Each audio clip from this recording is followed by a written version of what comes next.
हा ठीक आहे. बघा याच्यानंतर पुढं आपल्याला पुढचा पॉइंट बघायचा आहे. याच्यानंतरचे दोन पॉइंट आहेत. एक म्हणजे valence shell electron pair theory आणि दुसरी म्हणजे मॉलिक्युलर ऑर्बिटल थिअरी. परंतु मॉलिक्युलर ऑर्बिटल थिअरी ही तुमच्या सिलेबस मधून कट झालेली आहे आणि valence shell electron pair theory ही सिलेबसला आहे. मॉलिक्युलर ऑर्बिटल थिअरीवर विशेष असा काही क्वेश्चन सीईटी नीटला सुद्धा विचारला जात नाही किंवा इन फ्युचर सुद्धा तुम्हाला मॉलिक्युलर ऑर्बिटल थिअरी विशेष असे कुठं लागणार नाही. त्यामुळे त्या पार्टकडे आपण विशेष असं कॉन्सन्ट्रेशन करणार नाही किंवा तो पार्ट आपण निग्लेक्ट करणार आहोत. त्याच्यानंतर पुढचा जो पार्ट आहे तो म्हणजे valence shell electron pair repulsion theory. Valence shell electron pair repulsion theory म्हणजे काय?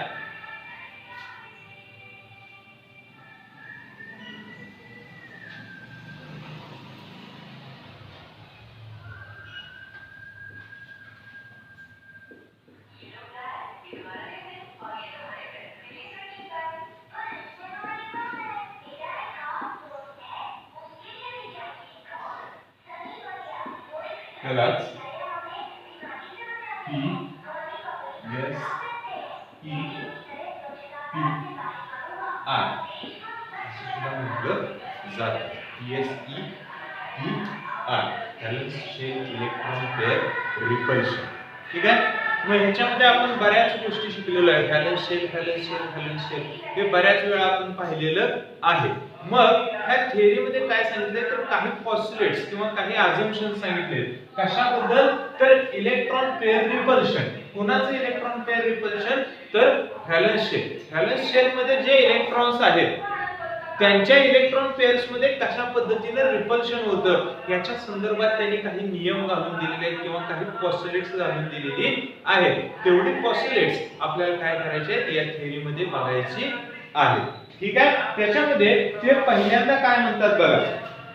The shape of a molecule is determined by the number of valence shell electron pair present around the central atom in the molecule.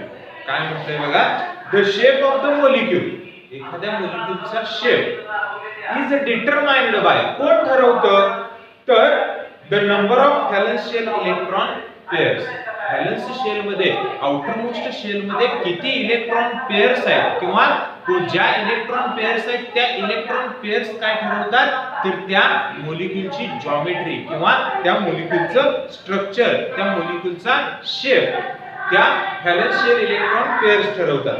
Present around the central atom. Central एटमच्या भोवतीने जे atoms आहेत elements आहेत त्यांच्यामध्ये असणाऱ्या valence shell मधले electrons हे त्या मॉलिक्यूलच्या शेप साठी कारणीभूत असतात. हा त्याचा पहिला पॉइंट. ह्याचा आपण कशामध्ये बघितलं शेपचं तर लोन पेअर मध्ये. ठीक आहे. लोन पेअर स्ट्रक्चर्स आपण ज्यावेळेस बघितली त्याच्यामध्ये ज्या सेंट्रल एटमवर लोन पेअर आहे तो सेंट्रल एटम काय करतो बॉन्ड पेअर्सना रिपेल करतो आणि त्याचं स्ट्रक्चर बदलतं. For example H2O. H2O ची हायब्रिडायझेशन काय आहे? sp3. sp3 हायब्रिडायझेशन म्हणजे जनरली थिओरिटिकल शेप काय असायला पाहिजे होता sp3 चा? टेट्राहेड्रल. पण H2O चा दिसतोय काय? बेंट शेप्ड किंवा पी शेप्ड जॉमेट्री आहे. मग हा शेप बदलला कशामुळे तर बॉन्ड पेअर्स आणि लोन पेअर्स यांच्यामध्ये असणारे जे रिपल्शन आहे त्याच्यामुळे शेप बदलला. मग बॉन्ड पेअर्स आणि लोन पेअर्स ह्या कुठे असतात? व्हॅलन्स शेल मध्येच असतात. बरोबर का? का व्हॅलन्स शेलच्या आतल्या शेल मध्ये बॉन्ड पेअर्स किंवा लोन पेअर्स असणार आहेत? नाही.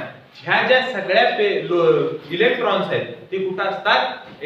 व्हॅलन्स शेल मध्ये आउटर मोस्ट शेल मध्ये असतात आणि त्याच काय ठरवतात तर त्याच एखाद्या मॉलिक्यूलचं स्ट्रक्चर डिटरमाइन करतात. म्हणजे आपल्याला वॉटर मॉलिक्यूलचं structure according to its hybridization, त्याच्या हायब्रिडायझेशन नुसार टेट्राहेड्रल स्ट्रक्चर पाहिजे होतं, परंतु तसं आपल्याला स्ट्रक्चर मिळत नाही. तर ते स्ट्रक्चर कशावर मिळतं? बेंट व्ही शेप्ड अशा पद्धतीचं स्ट्रक्चर दिसतं. आणि ह्याच्यासाठी कारणीभूत कोण आहे? तर व्हॅलन्स शेल इलेक्ट्रॉन कारणीभूत आहेत. आणि त्या व्हॅलन्स शेल इलेक्ट्रॉन्स मध्ये रिपल्शन असतं आणि त्यामुळं वॉटर मॉलिक्यूलचं स्ट्रक्चर काय होतं? चेंज होतं. हे पहिलं व्हॅलन्स शेल इलेक्ट्रॉन थिअरीचं पॉस्युलेट आहे.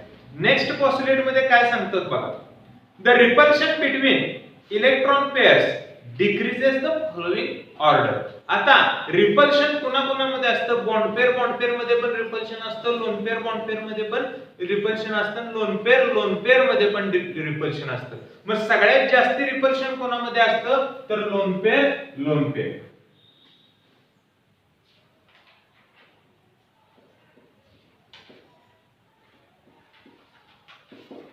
हे रिपल्शन सगळ्यात जास्त असतं. म्हणजे दोन ऍटम्स आहेत जे बॉन्डिंग करतायत एकमेकाशी आणि दोघांच्यावर पण काय आहे? लोन पेअर आहे. अशा वेळेस त्यांच्यामध्ये रिपल्शन, त्या दोन्ही लोन पेअर्स मध्ये रिपल्शन हे काय असतं? जास्ती असतं. त्याच्यानंतर जी स्ट्रेंथ आहे रिपल्शनची ती कोणामध्ये? लोन पेअर बॉन्ड पेअर मध्ये.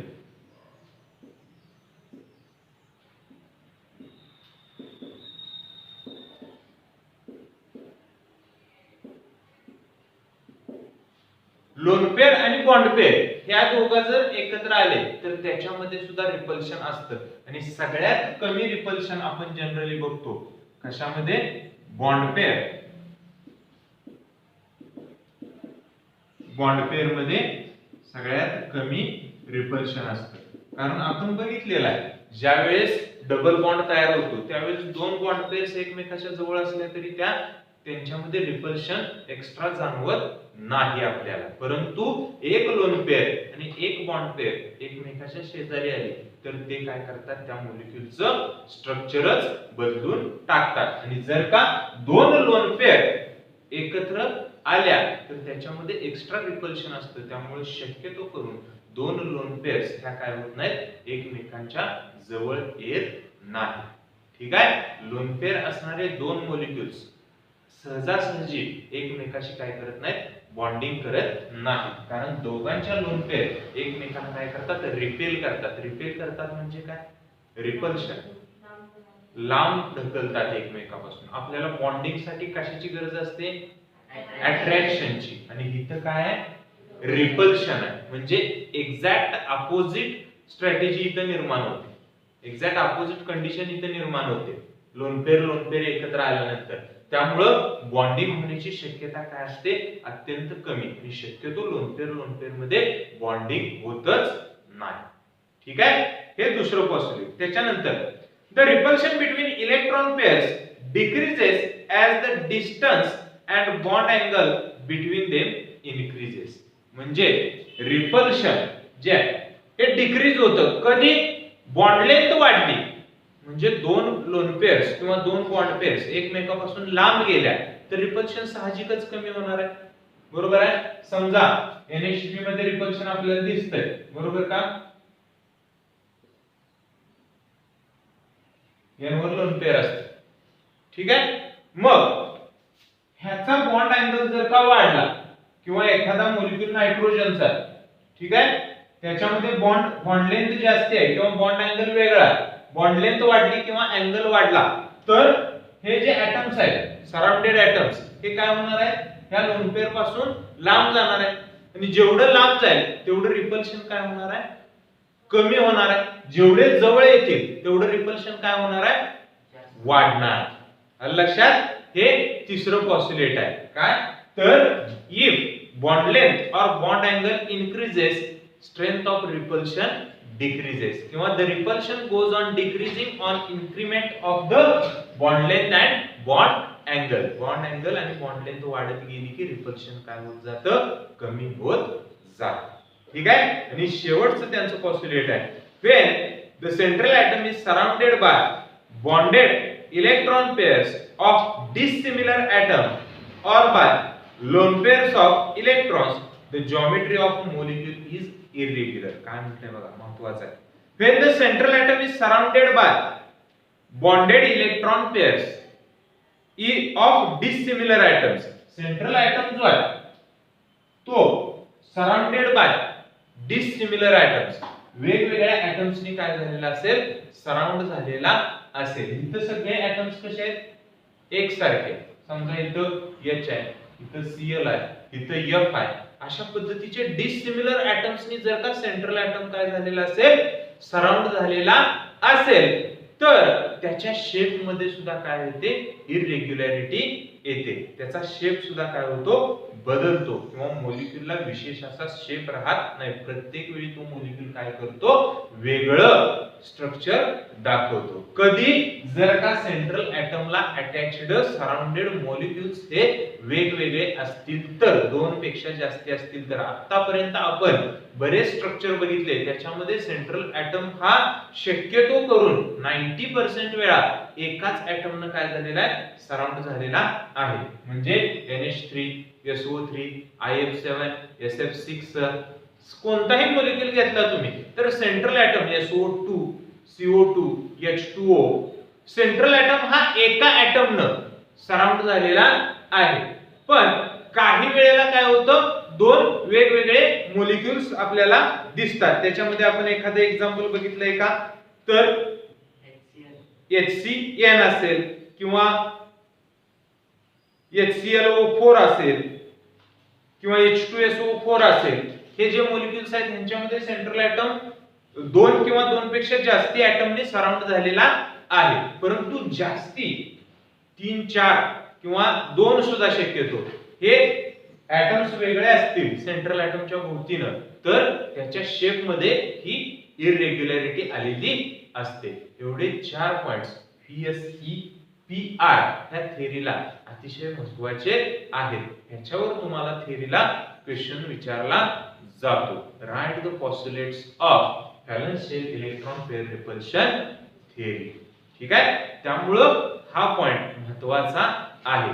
कारण ह्या चॅप्टर मध्ये डिस्क्रिप्टिव्हला किंवा मोठा क्वेश्चन विचारायचा झाला तर हा एकमेव क्वेश्चन आहे.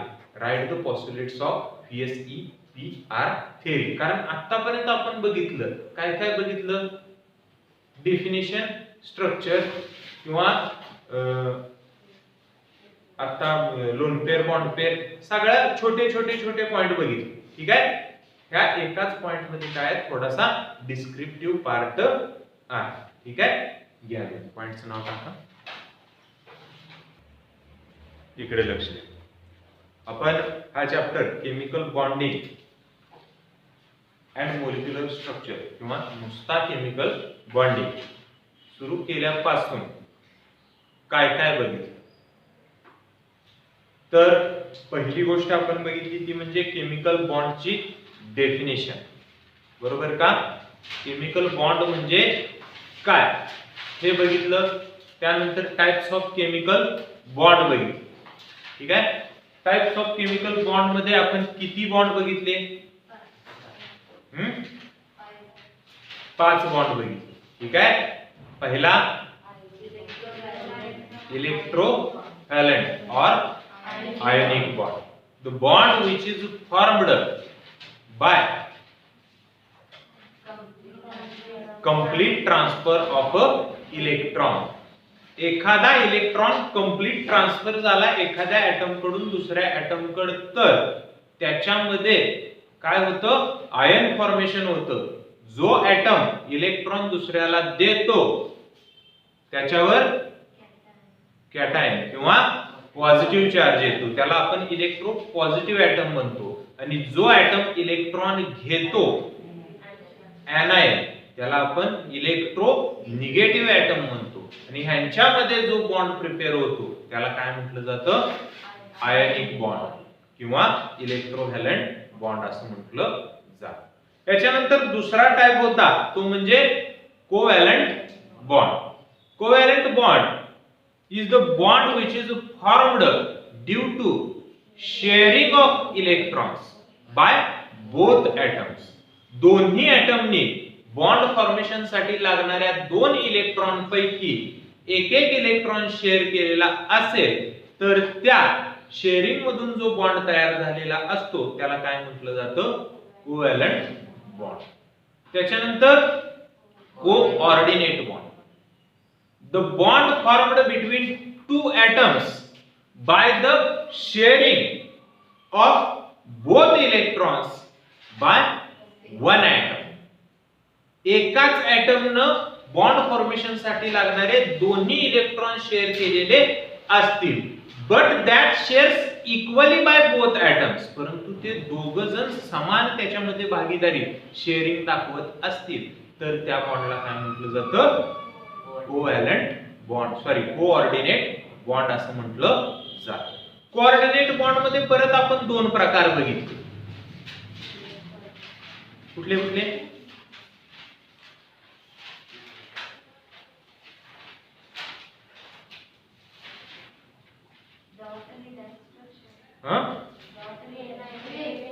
बॉन्डचे टाइप, कोऑर्डिनेट बॉन्डचे दोन प्रकार बघितले आपण. पोलर कोव्हॅलंट, सॉरी कोव्हॅलंट बॉन्डचे, कोऑर्डिनेट कोव्हॅलंट बॉन्डचे, पोलर कोव्हॅलंट बॉन्ड आणि non polar covalent bond.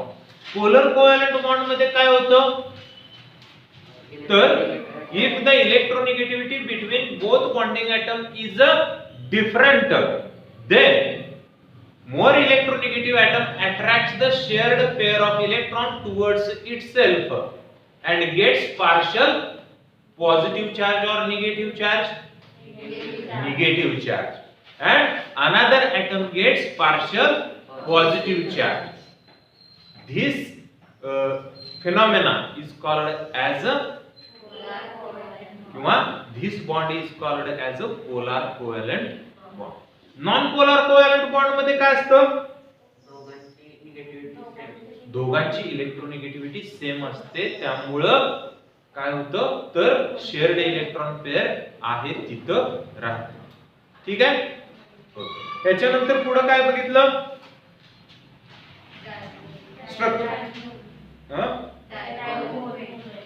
Dipole movement बघितली, Lewis dot and dash structure बघितलं, बरोबर आहे.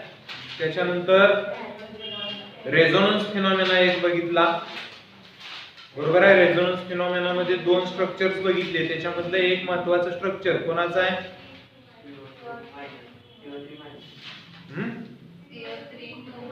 CO3 2- आणि बेन्झीन ही दोन स्ट्रक्चर सुद्धा महत्त्वाची आहेत.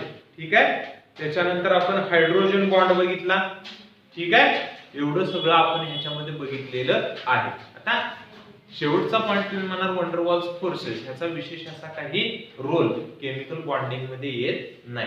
काही एलिमेंट्स मध्ये फक्त वंडरवॉल्स फोर्सेस दिसतात, ते आपल्याला अभ्यासाला इथं नाही, फक्त तो टाइप्स ऑफ केमिकल बॉन्ड मध्ये येतो म्हणून इथं दिलेला आहे. इथं आपला हा चॅप्टर काय होतोय? कंप्लीट होतो. ठीक आहे. Second chapter. ओके.